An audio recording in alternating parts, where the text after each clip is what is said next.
চান্দিনায় হিফজ সম্পূর্ণ 10 শিক্ষার্থীকে পাগড়ি ও ক্রেশ প্রদান। কুমিল্লার চান্দিনায় আশরাফিয়া তাহফিজুল কুরআন মাদ্রাসার হেফজখানার হিফজ সম্পূর্ণকারী 10 জন শিক্ষার্থীদের পাগড়ি প্রদানসহ সংবর্ধনা ও অভিভাবকদের হাতে সম্মাননা ক্রেস্ট দেওয়া হয়েছে।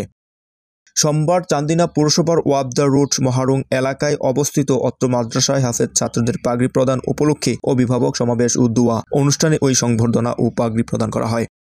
এতে প্রধান অতিথি হিসেবে হাফেজ ছাত্রদের পাগড়ি প্রদান করেন চাঁদপুর হাজীগঞ্জ ইতেহাদুল হুফাজ এর সভাপতি হাফেজ মাওলানা মোহাম্মদ আবদুল্লাহ সাহেব। অনুষ্ঠানে আশরাফিয়া তাহফিজুল কুরআন মাদ্রাসার হাফেজ কারি মোহাম্মদ আবু ইউসুফ সাহেবের সভাপতিত্বে বিশেষ অতিথি ছিলেন মাওলানা আমিনুল ইসলাম সাহেব। প্রধান মেহমান ছিলেন হাফেজ কারি বেলাল হোসেন। বিশেষ মেহমান ছিলেন মাওলানা কারি মোহাম্মদ মনির হোসেন।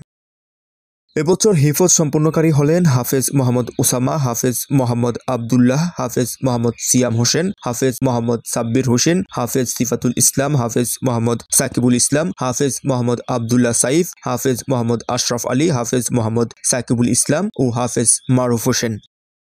আশরাফিয়া তাহফিজুল কুরআন মাদ্রাসার হাফেজ কারি মোহাম্মদ আবু ইউসুফ জানান, 2025 সালে আমাদের এই মাদ্রাসার 10 জন ছাত্র পবিত্র কুরআনে সম্পূর্ণ করেন। অনুষ্ঠানে পবিত্র কুরআন সম্পূর্ণকারী শিক্ষার্থীদের মাঝে পাগড়ি প্রদান করা হয়। উপস্থিত মেহমান, অভিভাবক, শিক্ষক, শিক্ষার্থী ও কর্মচারী সহ সংশ্লিষ্ট সবাইকে ধন্যবাদ জানিয়েছেন তিনি।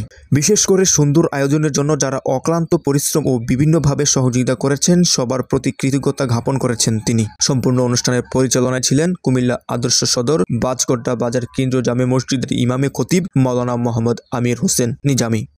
সুহেল রানা, মাই চান্দিনা।